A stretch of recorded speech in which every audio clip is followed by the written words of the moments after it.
Welcome right to another edition of WCW 2006 here on TEW 2020, and sorry about the slight delay here. Basically got a little sick, didn't have much time, so, shit happens, what can you do? But we're here, and hopefully things will be back on a quasi-normal schedule as we go into the new year. But anyway, let's get on to Nitro, as this is the go-home show for the go-home show, I guess you could say, for Sacrifice, as we're live from Dayton, Ohio, in front of 13,000 people, as the announcers put over a big 10-man tag match, as Rey Jr. will team with America's Most Wanted and the WCW World Tag Team Champions, Booker and Shelton, as they take on the number one contenders, Jarrett and Simply Johnny Devine, Kaz, Yang, Ninkyo, and Jamie Knoble. Was this excuse to put 10 good to great workers in a match and let them go? Maybe. Did I maybe just have a bunch of promos to set up big matches and didn't want to set anything else up? Maybe. But hey, it'll be good. But yeah, this gets a 70. Good stuff, as we just have the graphic thrown up there. And move on to our opening match of the evening, which is basically the open call open call match to determine the next number one contender for your Cruiserweight Championship, currently held by Maverick Chance. And we have our usual members of our Cruiserweight roster, including Ric Flair, the former champion, coming out. And then there's some new music. Out comes the guy on the right there, Ryan Drago from the Indies, who has been renamed Drago. And if you want to know why I didn't rename it Drago, you can thank the game for that one. So he comes out and he's playing the heel here. You're just sort of like a cocky cruiserweight, and it's a back and forth match. This is just pure high spots back and forth. Eventually, Adaka hits some kicks in. Roberts, does some outside stuff. More flies around. Eventually, Suzuki hits a big space flying tiger drop onto Reckless Roberts to keep him out, but Drago's able to nail Shan Moore with a big move from the top and pick up the pinfall victory here. And his first match here in WCW, up from developmental, become the number one contender to the Cruiserweight Championship. This gets a 44. Of course, we got the re-show dig because, actually it's only Maverick Chance that's gotten over enough. But this gets a 44. Suzuki gets a 65. Hadaka gets a 59. Roberts gets a 50. Moore gets a 49. Drago gets a 30. And again, as a reminder, the reason why I'm not pushing Suzuki is he's not available for, pay-per-views at all. And Hadaka is, I could maybe push him a little bit more, because he is a decent wrestler, but I think he has the same problems. He's working over in, I think it's Minishugo Pro, alongside Suzuki, or maybe he's working someplace else. Regardless, he's also in Japan. But, they can go for nitros, and they can be good wrestlers who do drops.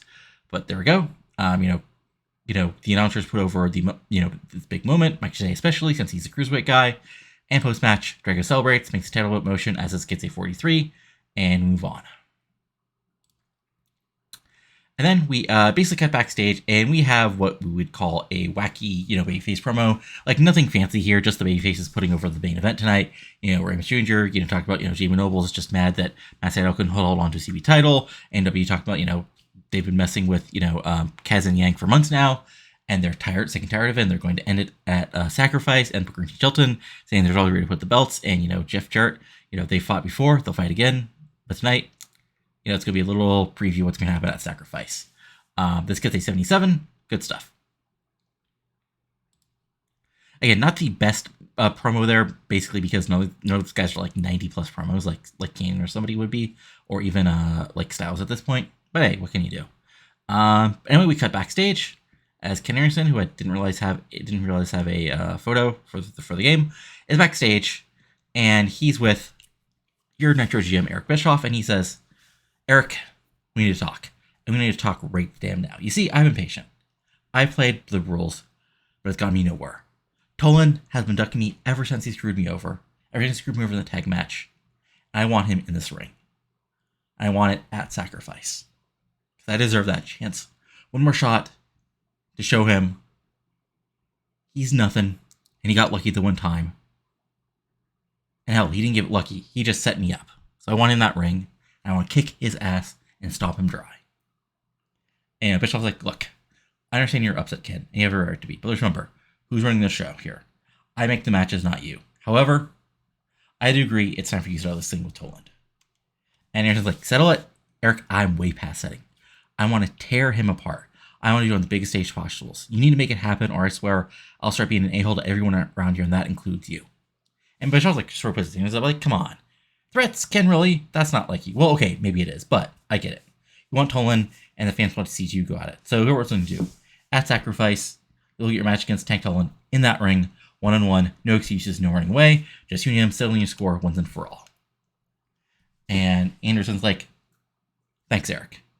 Finally some sense around here. Toland's been asking for it. And at Sacrifice, I'm going to remind him why I'm the ultimate a-hole. And there we go. Like, phenomenal thing here as this gets an 80. Setting up, our main event, or not main event, our match pay-per-view, Ken Anderson versus Tank Toland. And there's a reason why I'm not setting up the match in-game quite yet.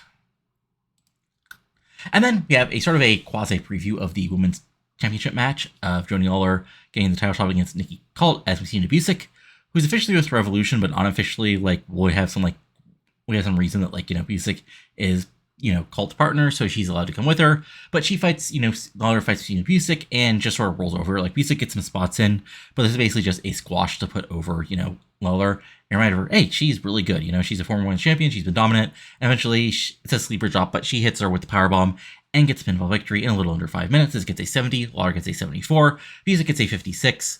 And, but as Joanie is celebrating, out of nowhere, Nikita Colt just drops her. Just, absolutely takes her out. And, just drills her with, from attack. And then as she's getting up, Colt runs, big knee to the back of the head. And she takes the mic and says, Joanie, Fraulein, you think because this company brought you in as a name that you deserve to be at the top. When I've scratched and clawed my way in this business to finally be unquestionably the best women's wrestler in the world. And you think you can take that away from me just because you've got these fans behind you? No, Fraulein. At Sacrifice, I will show you why this ring is mine. And you will tap out. Because my blood runs cold. And I don't care what happens to you. As long as I keep this women's championship. Then Colt walks away, and this gets an 81. Good stuff. And then we cut backstage. Same thing. The heel stuff, gets a little better because these guys are better promos. Keeper talks about how, Yang and Kaz, basically American Most Wanted. You still haven't beat us, truly. Months and months. And what have you really done? Think about it. You lost your tag titles, you chased after us, you lost, and then you kept on losing, and you think you're worthy? No, you're not. And at Sacrifice, my men, my honorable men, will prove they deserve to be at the top of the wrestling food chain. Jarrett says, slap nuts. Honey, don't worry. Once we take those belts off Booker and Shelton, we'll be happy to give you the first tag belts. But you're not going to take those belts off of us. There's a little tension, and Noble says, look, tonight, we got to prove that we're stronger together than those 5 jokes. Booker, Shelton, Harris, Storm, and especially Rey Jr. We need to kick their ass and send a message before Sacrifice. You got it? Everybody agrees, and this gets a 94. Just typical heel stuff building up the main event later tonight. And then we have our next little promo, setting up Toro Canadian's reeducation, as we're now sort of in a crumbling building that looks like it maybe was a mansion at one time, and Jonathan Toro now look completely disheveled and worn, a shadow of his former confident self. He's standing in the center of the ruins, surrounded, things are falling apart. And we see emerging from the shadows actually Morgan for the first time, not a voiceover. And she says, your journey of rebirth is nearing its end. This is the voice you've been hearing, guiding you, challenging you. You stand in the moments of what was a testament to change and transformation. And Toro just clicks around more confused than anything, why the hell am I here? And then in walks Raven, because of course he is. He says, look around you, Jonathan. These ruins, they're part of my past. A chapter long since closed. Before the land of extreme. Before I brought in my nest once again. But they also represents the power of reinvention. A strength to rise from one's own ashes. And you stand at a precipice of such a true transformation. You came here a lost gladiator, clinging to a faded empire. But that's how you are. Not who you're meant to be. You're a weapon waiting to be wielded, a force of nature yet to be unleashed. But to completely come to the end of this metamorphosis, to become truly part of the nest, you must be willing to do what needs done, to embrace the darkness within, to let go of the past and forge a new future as part of the nest. Toro simply nods and says, I'm ready. I'm ready for it all. And Raven just simply smirks and says, "Great. You have one more task to do. That's yet to be told to you. Your final test waits, and once you pass it, you'll be truly one of us. You'll rise anew a vital member of the nest." Quoth the Raven, nevermore. I'm 65 because I rated these guys, and these guys aren't the most over folks, but, we're building things up, telling a story, bro, all that good stuff. Again, I'm sure there's people who absolutely despise this, like, both watching this video right now and in this real life. Like, some people don't like the spooky and goofy, but anyway. Oh, right, I forgot to change. Okay, so, coming back commercials, Alex Wright is, in the ring waiting for his, challenger that Eric Bischoff promised him, and then Tajiri's music hits. The crowd pops because it's been a little bit since he's been on TV, and Tajiri comes out and he's a house of fire as, Wright is talking to the ref, basically trying to say, really? He's my partner. And as the ref is looking at him, Tajiri mitts him before the bell rings and just goes after him. Because remember, Wright was teaming, Tajiri was teaming with Chavo, and then Wright came back. They teamed, Wright turned on Tajiri, then Chavo, and now Tajiri wants a measure of revenge that he wasn't able to get in the first time around. But here's the unfortunate thing. Wright's now main eventer, Tajiri's not. So, Tajiri gets his spots in. But eventually, Tajiri goes for the buzzsaw kick, but Wright is ready for it, and sort of ducks under it, grabs the ankle, turns into, a takedown, and from there, the mist eventually gets wiped away, and Wright goes to work and takes apart Tajiri. Tajiri gets some spots in, but eventually Wright is able to hit him with a big German suplex, nail him with the double arm DDT, and gets pinfall victory right here on Nitro, and this gets a 76, Tajiri gets a 69, Wright gets an 82, not bad, and then Wright takes the mic, and he says, "Tonight, you've all witnessed another display of my absolute and complete superiority in the ring. Tajiri, he barely counts as a competition I wanted. He's part of my past that I've thrown away completely. It was just too easy. Just like it'll be too easy taking that WCW World Championship from AJ Styles at Sacrifice. I will show AJ, the entire world, everybody in WCW, what true greatness looks like. I am Das Wunderbar, and my time is now. I am the epitome of wrestling excellence, a master of this craft. AJ Styles, you may be the champion now, and you've been impressive in your own way. But your reign comes to an end in just a few weeks. I'm the future of this company, the man who will lead WCW into a new era of glory." And then AJ's music hits to a big pop. The world champion comes down to the ring. He slides in, faces Wright. There's some tension. Wright is still confident. With a little smirk, Styles is staring right at him. And then Wright's like, "So, the champion graces us with his presence. Enjoy holding that title. You can, because at Sacrifice, it's coming home with me." And then, AJ takes mic and says, "Alex, I'm not going to deny you had some pretty big wins. But let me remind you who you're talking to. I've been in the ring the best of the best. Lance Storm, Rey Jr., Booker, Eddie, Jushin Thunder Liger, and Jack Palumbo. I didn't just face all of them, I defeated them right in the middle of this damn ring. You call yourself Das Wunderbar, and that's all fine and dandy. But you're stepping in the ring with the phenomenal AJ Styles, the face that runs his place, the reigning and defending WCW World Champion. And at Sacrifice, I'm going to remind everybody and you exactly why I'm the top guy in this company." And, Alex sort of smirks again, sort of unfazed, and he says, "Styles, that's an impressive list. But none of those names are Alex Wright. I'm the man who took out Goldberg, the man, and destroyed his myth right in the middle of this ring. You see, I'm not any competitor. I'm the embodiment of wrestling perfection.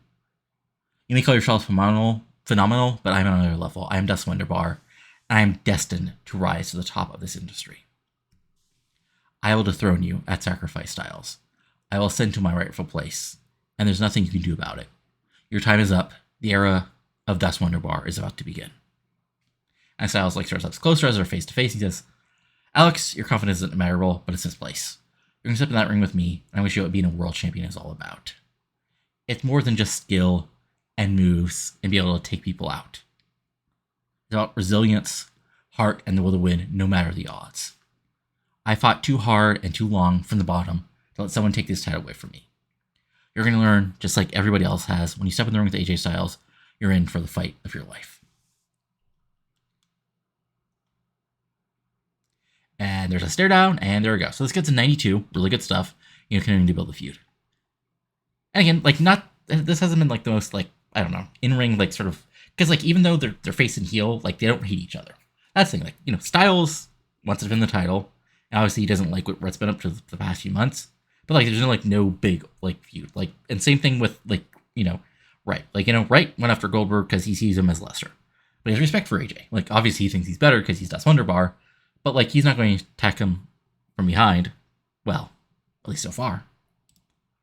Anyway, we cut backstage, and Ric Flair is backstage with his Evolution when in walks into the locker room is Sting.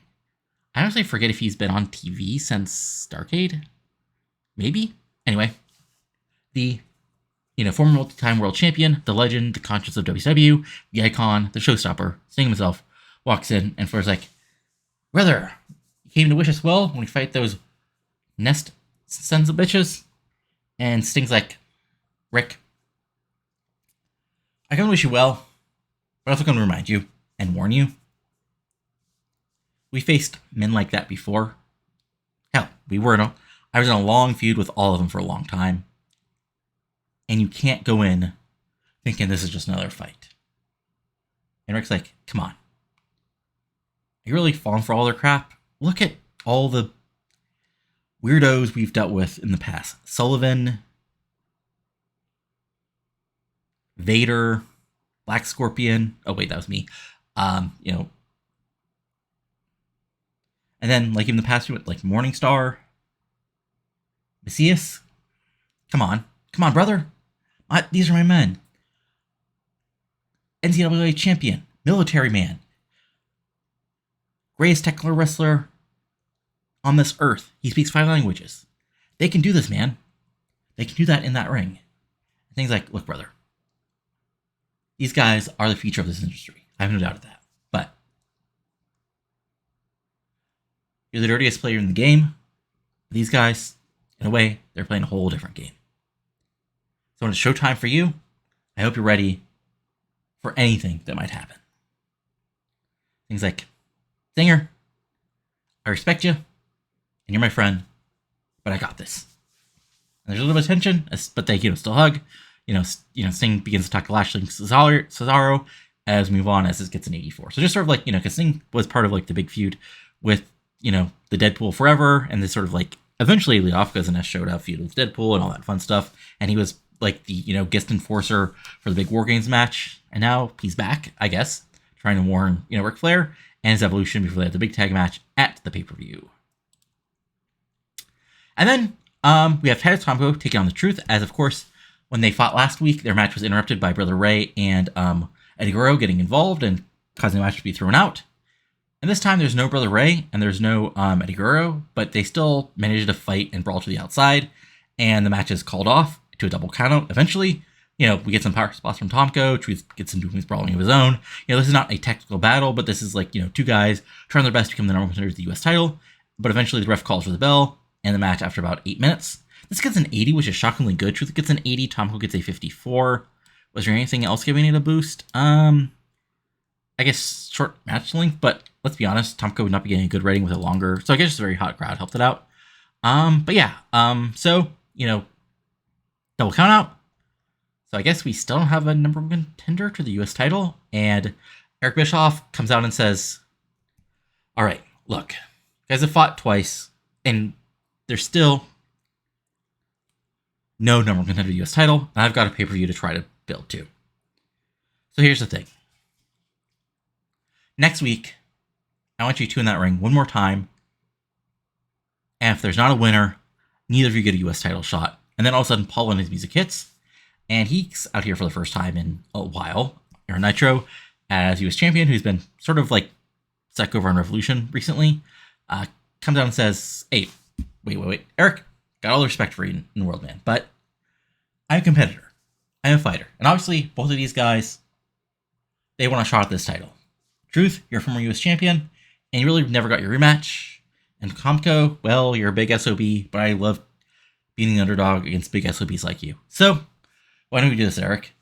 I'll take on both these guys in a triple threat match at Sacrifice. Truth and Tomko front, basically, nod, Truth says a quick little, rap, and Tomko basically agrees, and the match is on for Sacrifice.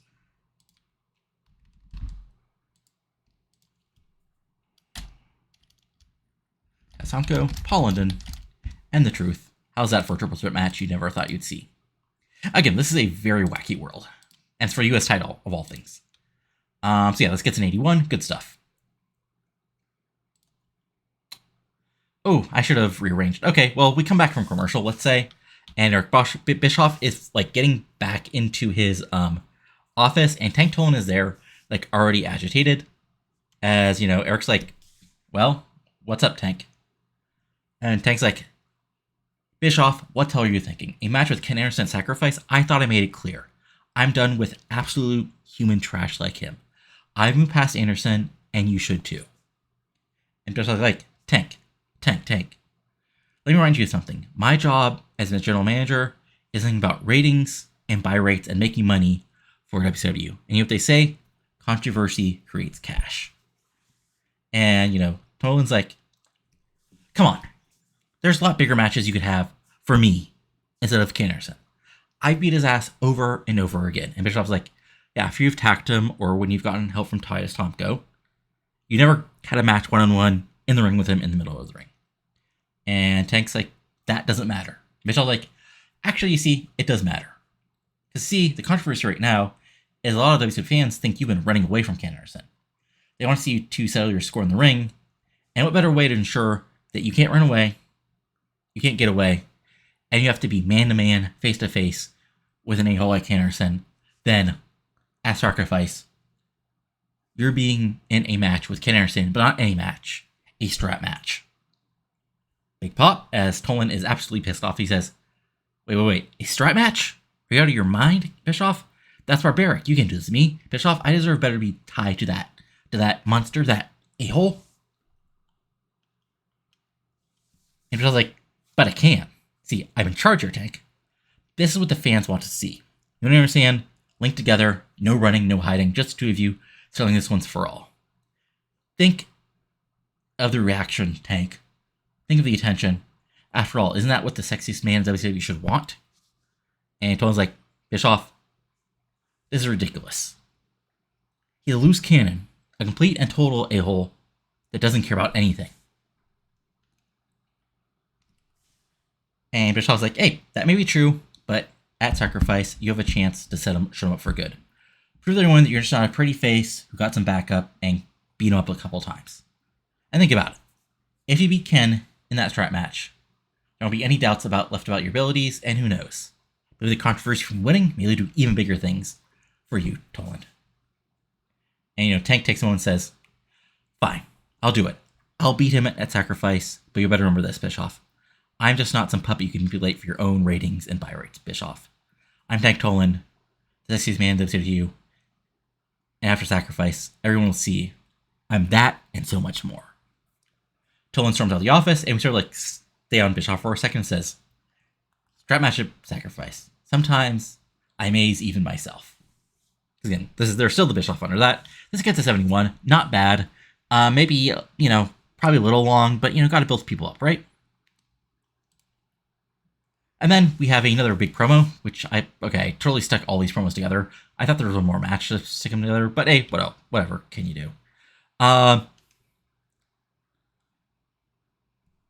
And so we go to the ring, and Tricia Skye's music hits. She comes out of the ring as your announcing team of Ross, Lawler, and Tenay go over, what happened last week as Captivation, attacked her and tried to take out Tricia Skye. And, sort of putting over, she's had some of their most success in her career recently. And now it seems Lizzie Dumas, Lexi James, and Desiree Dawkins want to take her out for good. Honestly, that's probably mostly Ross and Tenay, because I have to, be truthful and say, late 2010's Jerry Lawler could be, not Jerry Lawler when it comes to women's matches. I'm not sure if 2006 Jerry Lawler could. But anyway, Tricia takes the mic and says, I've been in this business long enough to know that you've got to fight for what you believe in. And here's the thing.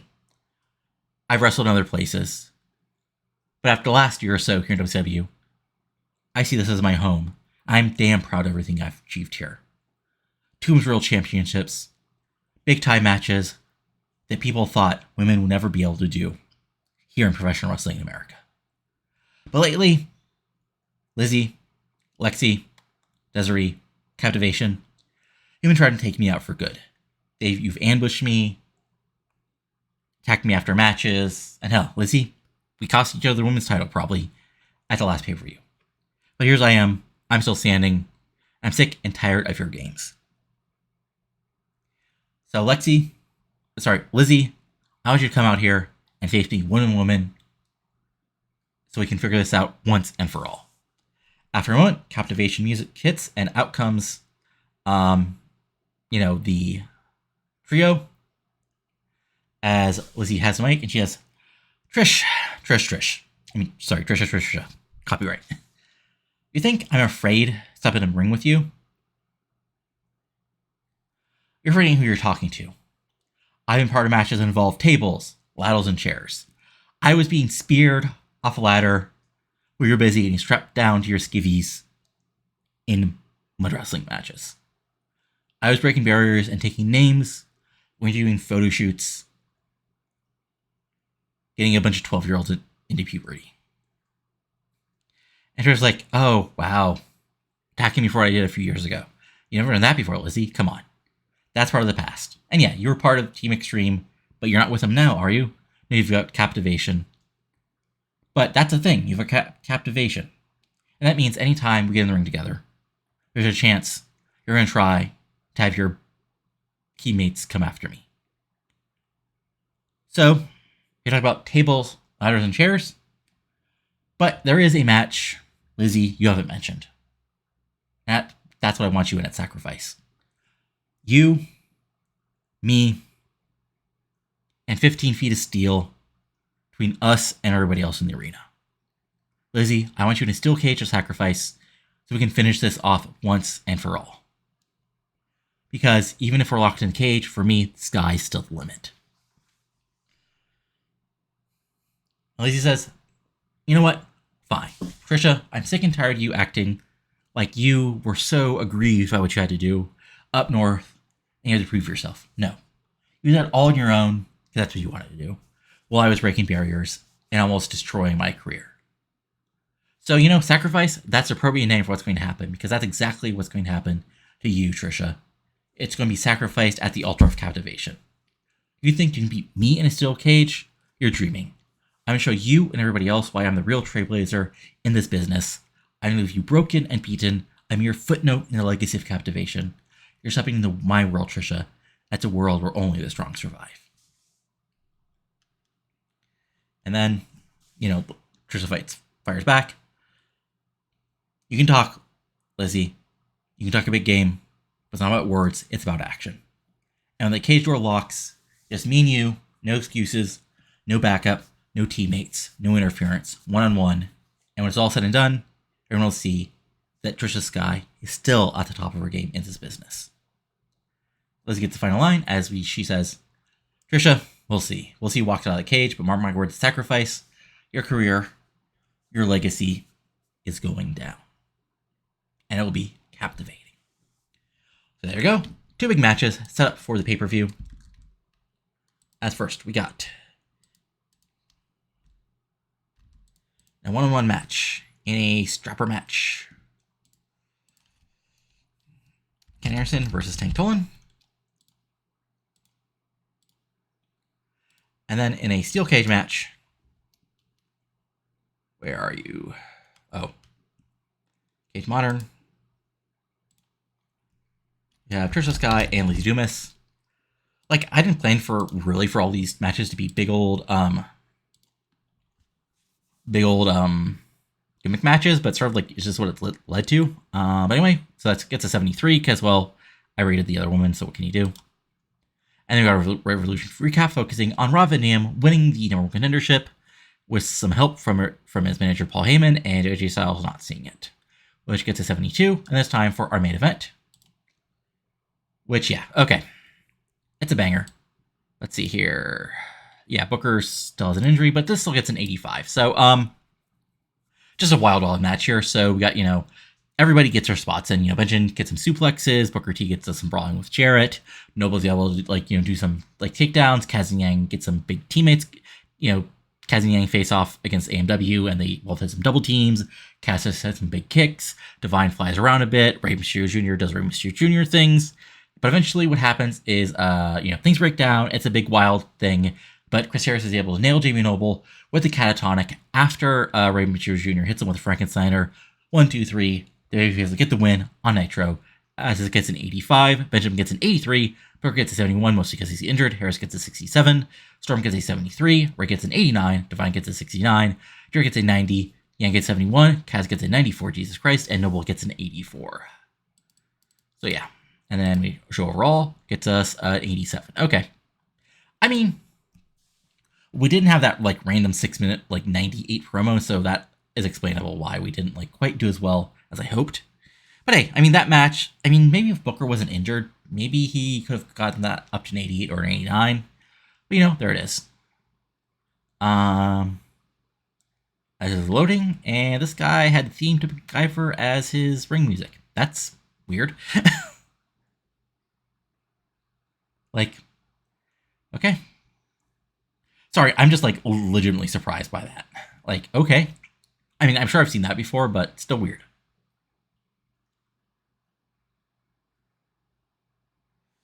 All right. Let's see here. Mail-wise, GL is going broke. I might go in and save one of the companies. Tiger Tori's going over to Gaia. Yay for him. So we got a 2.12. And there they got a 2.21. So we had Adam Jacobs beat Carlito Cool. Okay. Shawn Michaels had a promo. Batista had a promo. Steiner defeated Juice by DQ. Fifth Lane the Outcast defeated Maven, Sandman, and Sexy.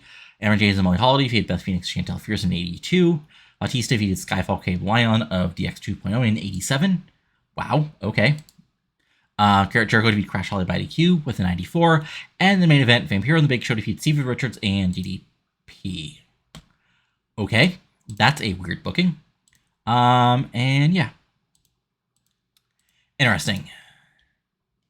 So yeah, just as a sort of final thing here, just to sort of set things up. So again, pre-booking, we got Styles versus Wright, the tag title match, Anderson versus Toland in a strap match, Colt versus Lawler in a women's title match, Ninkyo versus AMW, Evolution versus The Nest, Rey Jr. versus Jamie Knoble, Tomko versus Linda versus Truth, the US title, and Tricia Skye versus Lizzie Dumas in a cage match, and there'll be more added as we go. But I'll be just back in a second with Revolution. And it's time for Revolution, and the show starts out live from Roanoke, Virginia, in front of 12,000 people, with none other than Walk hitting the loudspeakers, and out comes Rob Van Dam, along with Paul Heyman, as, the announcers go over the fact that, Sean O'Hara, Rob Van Dam faced off with AJ Styles as a special referee last week, and Rob Van Dam walked out as the winner, and he is your new number one contender, and we'll get the next title shot after Sacrifice. And Van Dam's, getting, 80% of the reaction, but he's still Rob Van Dam 2006, so he's still getting some face pop even with Heyman with him. And Heyman takes the mic and says, "Ladies and gentlemen, my name is Paul Heyman. I am the advocate for the man who last week, despite all odds, and even with AJ Styles as a special referee, emerged victorious, the one and only Rob Van Dam." You see, over and over, despite it being obvious, he has to prove it once again why he was the number one free agent signing when he came to WCW, why he is the number one attraction on Revolution, why he main evented pay-per-view after pay-per-view. He's a man who transcends the boundaries of sport. He's just not a former WCW world champion. He's a trendsetter. He is Mr. Wednesday Night, Mr. Pay-per-view, and the number one star in this business today. So, AJ Styles, Alex Wright, in a little over a week, you two will tear each other apart for the WCW World Championship.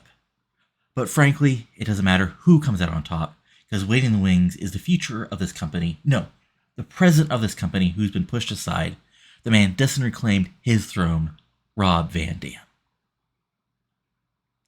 Styles, Wright, enjoy your moment, because it's only temporary. The landscape of WCW is about to change to how it always should be. At the center of that seismic shift is my client, Rob Van Dam. He's just not a superstar. He's not phenomenal. He's the whole effing show.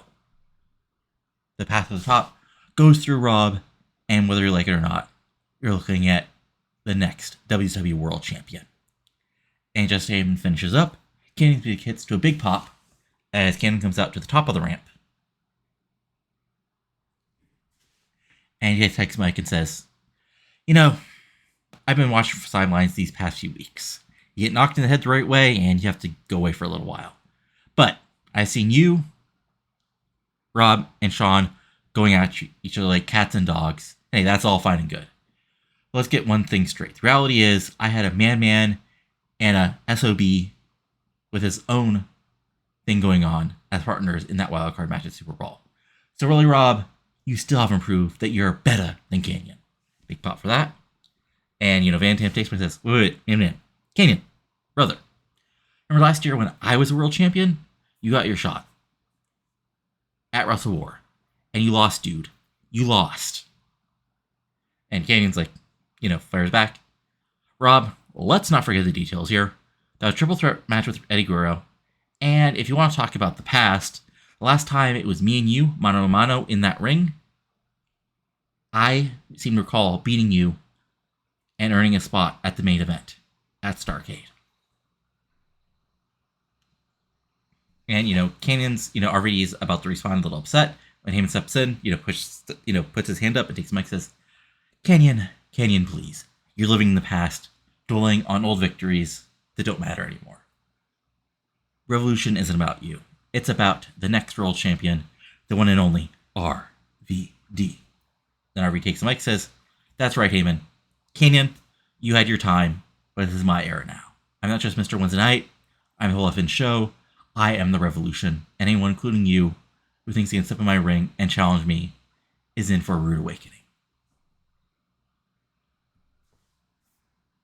And, Caden fires back. Heyman, your words, still as good as ever, but we all know it's all BS. It doesn't change the facts. RVD, you're one of the best. But we both been world champion. So I think I'm going to step aside without a fight. You're mistaken, because nobody's better than Canyon. And there's a stare down, and I guess maybe a new feud, as this gets a 99. Good stuff, as Canyon's still officially out with a concussion, so he can't wrestle, but it is what it is. And the announcers put over the big four-way main event for tonight, as it's going to be Shane Helms, Jeff Hardy, Keenan Sharp, and Jack Evans facing off in a fatal four-way match, with the winner getting a U.S. title shot next week against Paul London. And then we have Matt Sydal showing up to Revolution to defend the television title for the first time. And we basically have a sprint here as, both Sydal and Osei are pretty good. Sydal flying around, Osei doing some cheating, but also getting some impressive maneuvers in. Gut-wrench suplex, butterfly suplex, trying to take him out. But Sydal eventually takes over, hits a cutter, goes up top, shooting star press. 1, 2, 3. And Matt Sydal makes defense number 1 of his recently won TV title here on Revolution. As it gets a 68, Sydal gets a 63, Osei gets a 62. Good stuff. And as Sydal is given the title belt, all of a sudden, Sonny Siaki's music hits. And he's at the top of the ramp. And Siaki says, Sonny Siaki doesn't know if you've been introduced. But Sonny Siaki won a triple threat match last week. And Sonny Siaki is reminding you right now that you're looking at the next television title. Matt Sydal. The man who's going to take that belt off of you and wear it with pride. So get ready for the era of Siaki. Sydal just looks amused, actually kind of like his picture there, as it gets a 53, and I guess we have our next little TV title feud, perhaps. Even though Sydal seems to be dealing with Knoble over Nitro. We cut backstage as Keenan Sharp, Teddy Long's in his office, and then in walks Keenan Sharp, and, the cult leader says, Teddy, I need some enlightenment of my own. Why is Jeff Hardy in this four-way tonight for your title shot? I defeated him last week. I sent him on his own path away from me. So why is he here polluting my presence? And Teddy's like, Keenan, you need to understand something, playa. You have to look at the whole picture. Yes, you got the win over Hardy, and that's in record books. But the Jet Set got involved in that match, and because of that interference, Jeff still deserves a chance. And Charm's about to speak when Jack Evans comes into the office to a big pop from the women in the audience, especially the, 20-somethings or younger. And he says, "Hey, Teddy, just want to stop by and thanks for the opportunity tonight. It means a lot, man." And Teddy's like, "Jack, I didn't give it to you. You earned it, player. You pulled off a big win last week in Jason Jet, and that's what Revolution is all about, seizing opportunities. And did I maybe figure out this main event as I was booking and realized I had booked basically 2 qualifying matches, along with setting up Helms and London, against each other with a backstage achievement? Maybe. Anyway, and then Jack turns to Keenan Sharp and says, "Keenan, buddy, you don't seem too happy about the main event. What's the matter? Path get a little bumpy? Maybe you should toss away your enlightenment and go chill out, man." And Keenan Sharp, of course, on his happy about that, says, "Jack, this is about principle. I earned my victory, yet I'm seeing others be handed what I deserve. It's not about the path being bumpy. It's about fairness and deserving one's place on the path." And Jack Sharp says, "Hey, you're not about fairness. Jeff lost last week because the Jet Set got involved. I'm going to prove myself tonight. And when I win, and I get that US title shot, maybe you should remind you better be focused on the match in the ring and less on the path, Keenan." And there's a bit of a stare down before Jack walks away. And this gets a 95 because Keenan and Long are really good and Evan's really over. So there you go. Fun stuff. And then we have the match set up last week as Molly Mayhem, of course, attacked All That Alyssa Alexander 2 weeks ago on Revolution. She sort of explained herself last week, trying to make a statement. And then we have Molly Mayhem versus All That Alyssa Alexander. And this is just like a fight right from the start. And let me see here. Did they get dinged for it? Not that bad. Actually, not that bad. I probably would have been a little better for as a regular match. But just brawling and fighting and, tackling each other. And eventually, the ref gets distracted. And Tina Colt, your women's world champion, comes in and just drills Alyssa with a knee from behind. She rolls out of the ring, cocks her over herself. And Molly Mayhem hits a big sit-down powerbomb and gets the big pinfall victory over Alyssa Alexander, who has been very impressive the last month or so, getting big wins over people. As this gets a 55, Alexander gets a 54, Mayhem gets a 36 as she's not that over. And then post-match, it's a 3-on-1 attack. And let me see here. This gets, I guess 4 minutes is a bit much. As, Colt says, "Fraulein, you challenge me, and this is what you deserve. Remember that when you step above your station." And she walks away, as Mayhem and music gets a few more kicks in, as this gets a 53. And then, really? Okay. Anyway, backstage. Or not backstage, but we cut again to the same bar that the Thrillers were at last week. And this makes sense because we're still in Virginia, basically. I know Virginia's big, but let's roll with it. This time, the Thrillers are still holding court. Everything's partying, and we see Raven Rain in the background, visible in the background, downing shots with a couple of burly bikers who look familiar, if you remember the Deadpool. And Palumbo's on Palumbo and Jindrak. And, Palumbo's saying, as he throws down a beer, "Man, Mark, did you see Angle last week? He looked like he was about to blow a gasket, like just his head. Pop! I mean, come on, Kurt, just a little friendly competition. We got a little advantage over you. You don't gotta act like it's the end of the world, man. Come on." Obviously they're being very, very not serious about this. And George says, "Yeah, exactly. Friendly competition. Come on. Kurt, you've been around for 5 minutes and you're already losing your cool? What happened to that Olympic composure? You won a gold medal for broken freaking neck, right?" And Chuck says, "Yeah, right, gold medalists. You know what I think about gold medals?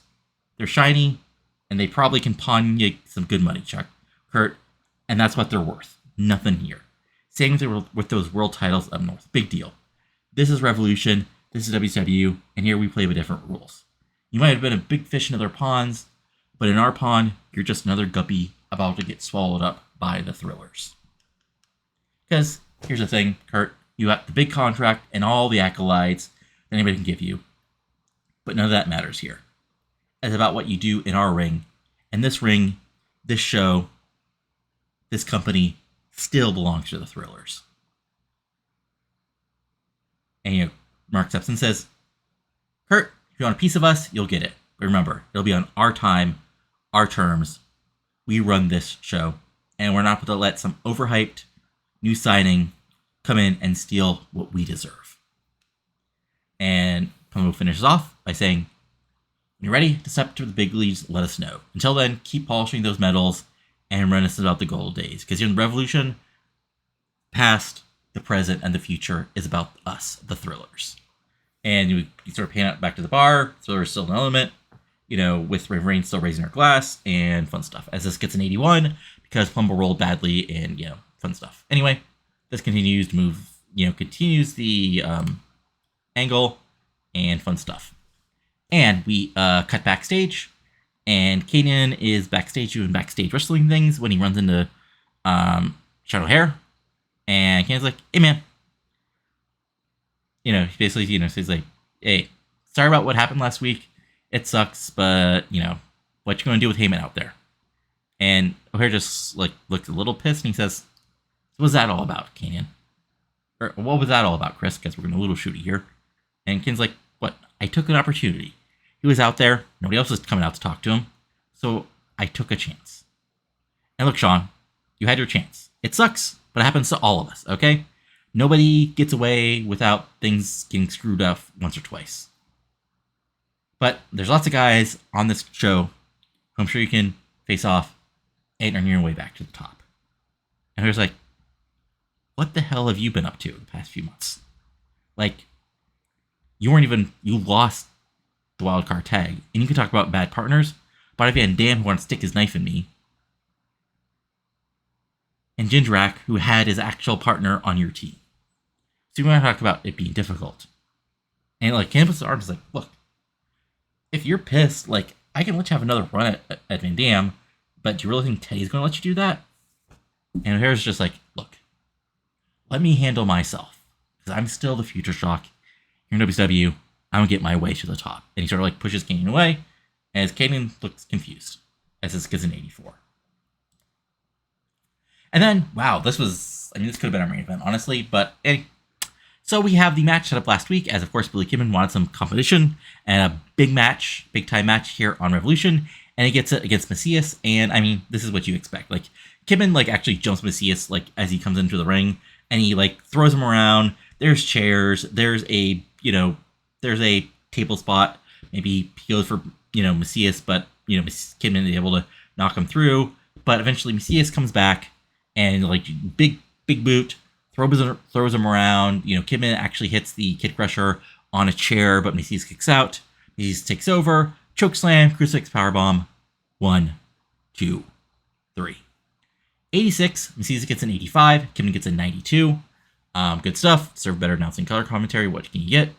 But then, as Kidman rolls out and Macias is standing up and after the win, when out of nowhere, Monty Brown comes in and pounces the hell out of Macias. He goes out of the ring as he's wasn't ready for it, and Macias recovers and he's about to get back in the ring to go after Monty Brown when COW officials come down and keep them apart, and it looks like Monty has making a statement here on Revolution. After that, we have a fun little segment. Basically, booking note, haven't really had a reason to have the women's tag champs on the show the past couple weeks, so this is basically just, hey, remember these girls, they're the tag champs. And basically, yeah, it's a little, hype video for the social scene. Our two babyface party girls, at a party, they're in their,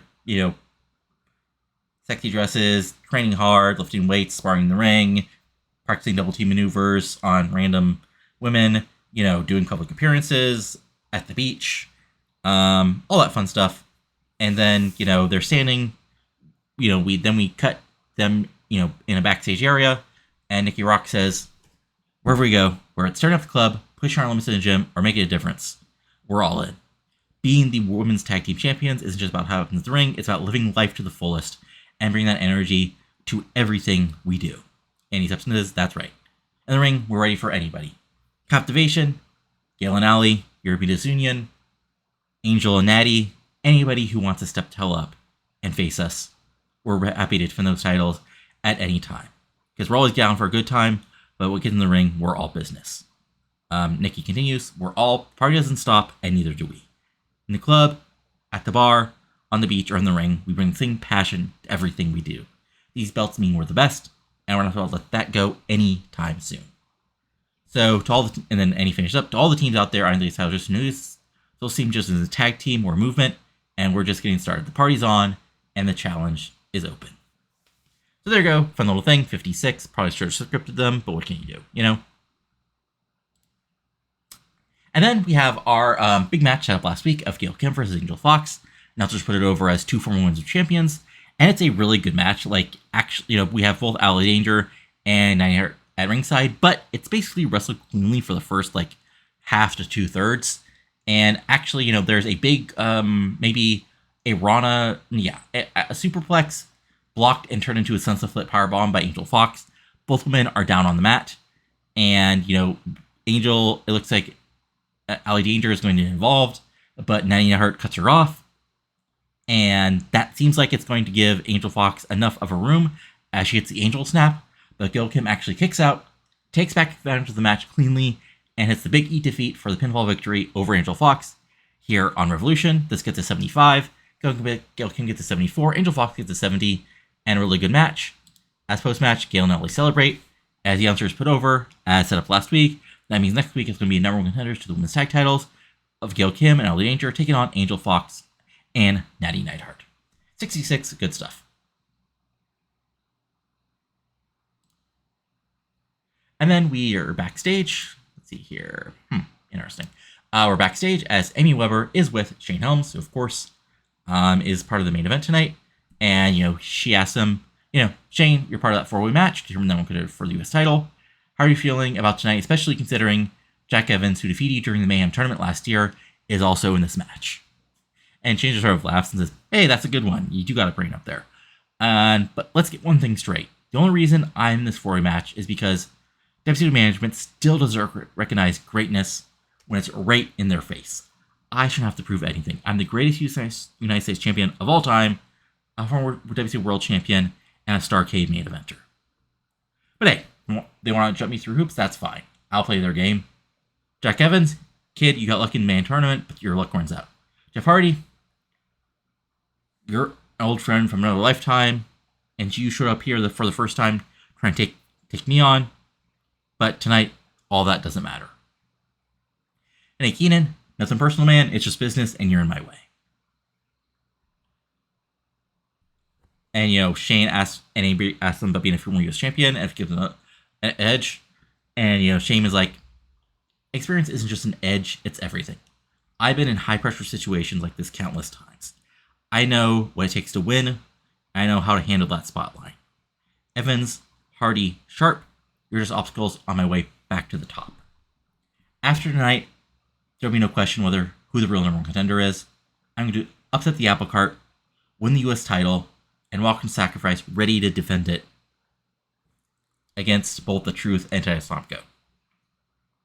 The world is going to see what Shane Helms is still the man to beat in this company. By the end of the night, everybody reminded why I am the greatest United States champion of all time, and I'm going to take back my belt. 81, good stuff. Probably was knocked down by actually rating London, Hardy, and Evans on overness, but hey, moving stuff forward, you know what it is. And then we have an interesting promo, as backstage we have a promo where we see Twin Cinderelli, Romeo Rossi, and Cookie, otherwise known as Jim Tan Wrestling, and they're basically not backstage, but doing like a VTR at, a tanning booth, And, Cookie says, my men have been ready, and they have been given everything. So, we're going to do what you do in Jersey when you want something. We're going to take it. What we're doing right now is my men want the jet set in that ring next week on Revolution. Because we already beat Osei and Skipper a few weeks ago, and if we beat Jet Set, nobody can deny that we deserve to be in the mix for those tag titles after Sacrifice. So we're gonna keep going to the gym. We keep doing what we're doing here in Tan at Tan Salon, and next week we're gonna that ring and wrestle. So 55, just a little promo, basically challenging Jet Set for a match next week. And then we cut backstage, and Keith Walker and Johnny Swinger, of course, were involved in Triple Threat last week, are still fighting all over. It gets a 38. And then we have our Nitro recap, focusing on all the big spots from the 10-man tag. And then we have our main event. Oof. Come on. A psychology ding? Come on. Better announcing, better color commentary. I mean, so did we get just a ding for the commentary? Or, okay. Yeah, so we got a bad roll on the announcing color commentary. That's unfortunate. Because this should have been, let me see here. 12, 22, 29, 39, divided by 10. So this should have been like an 89, 90. Maybe with psychology ding, maybe like an 88, 8 or 7. And still, anyway, this is the exact match you sort of expect. Like Evans flying around, Hardy and Evans both getting babyface fire, Sharp trying to take people down, Helms doing his heel stick. But eventually things break down, and actually Evans hits a huge twisting moonsault dive on the Sharp, and they're both out on the outside. And in the ring, Hardy actually hits a twist of fate and goes up top for the Swanton Bomb on Helms. But Helms is playing possum, he rolls out of the way. Hardy, eats the mat as he gets up. Nightmare from Helm Street. 1, 2, 3. And Shane Helms is their number one contender for the United States title next week on Revolution.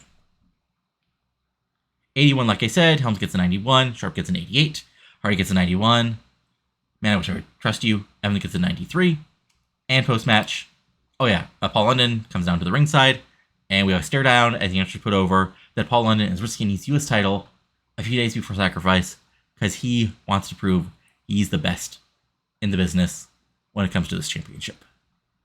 But we're not done yet, because we cut back to the biker bar, and,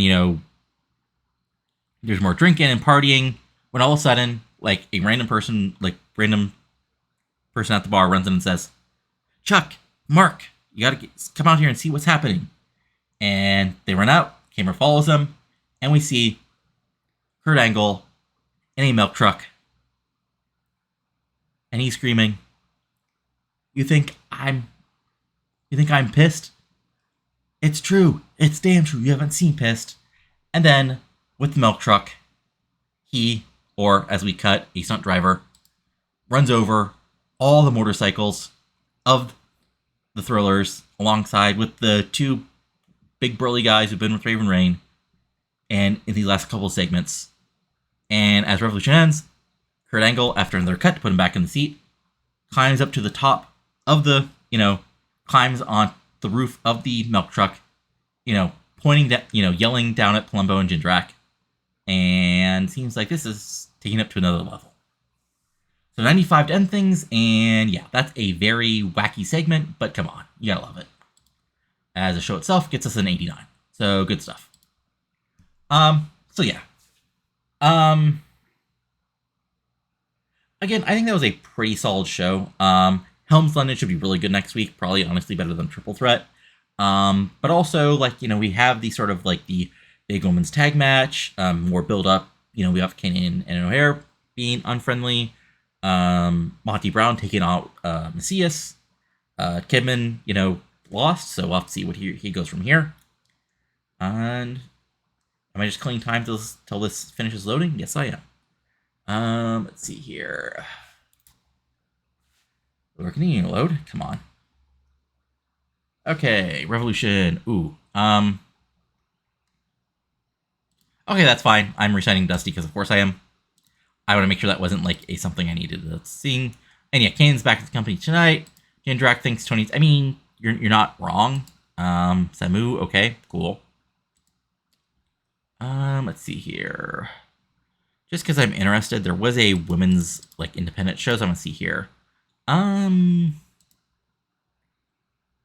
mean, Cindy Rogers is doing okay, but I let her go for a reason. She wasn't advancing.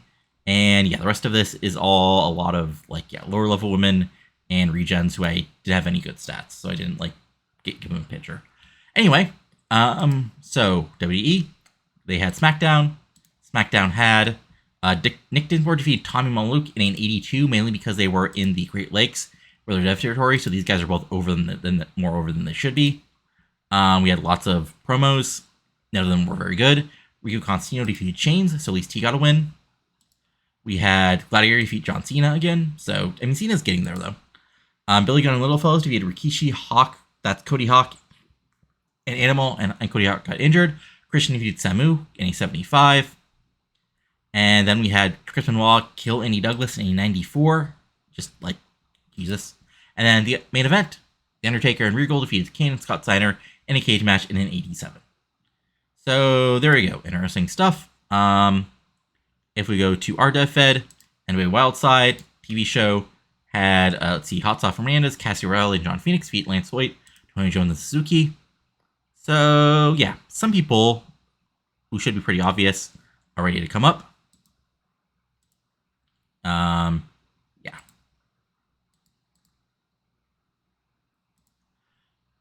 Jason Cross beats Kurt Stallings. Again, I don't have Cross signed because I like him as sort of like the top indie guy, sort of replacing AJ Styles in this reality.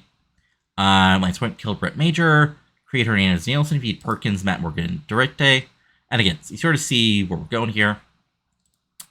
Creator's already up to a 50, so that's good. Donsuki won the tag titles, and that's about it. If we look at American Wrestling Queens, we had, right, this is the thing. Okay, and then we had the weekly show. So Amazing Khan, Josie and Blanchard defeat Tracy Taylor, Lane and Janisha, and Madison Square defeat Carla Chambers, and Amy Sakura, Portia Perez defeat Matt Eagles and Michelle McCool. So yeah, that's about it for them. Heartland. This is sure a wacky four-way. Cloudy, Nick Mitchell, future Spirit Squad member, Regen, and Salvatore Tomaselli in a four-way. Let's see here. Yeah, nothing really of note there. OVW is OVW. Weekly Loop.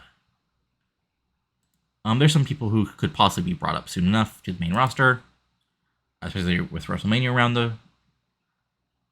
Yeah, and then let's see, anything on the Weekly Loop? Not really.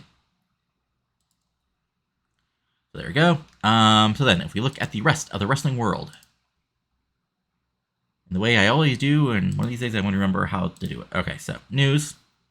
If we go back to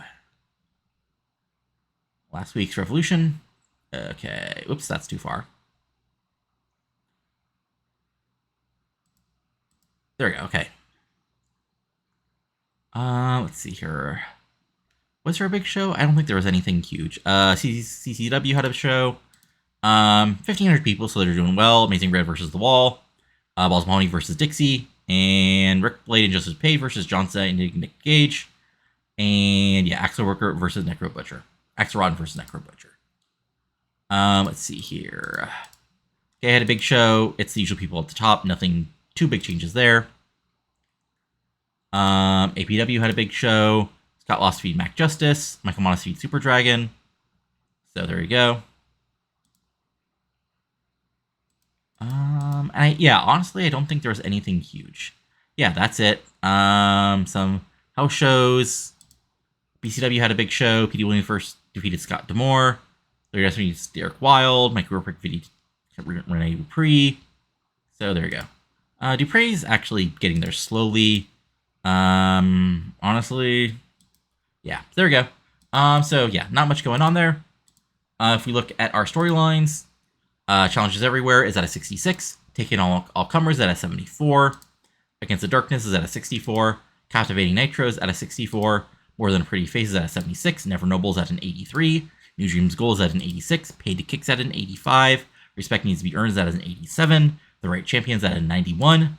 Turning the Stations is at a 63. Ultimate Opportunities, which I'll throw Drago in here, is at 60. The Quest for Enlightenment is at a 86. Expanding Horizons is at a 75. Money Men is at a 79. New Effing Show is at an 80. Thrilling Angles at an 89. And Walking into War is at an 83. So there we go. If you enjoyed this, go and leave a like. Comment below what you're liking and not liking. Subscribe to the channel for hopefully more stuff than this series. But you've always got this, if nothing else. But yeah, so hopefully I'll have some more extra time to get things situated. And things hopefully be more on even keel. And yeah, so hopefully what should happen is we posted today, aka Friday. Monday will be the go home shows. Next Friday will be Sacrifice. Then we'll have the aftermath of that, and then next Friday after that should be, of course, as is tradition, I take over the WWE for WrestleMania. But that's it for now, so talk later, and adios. Have a good one.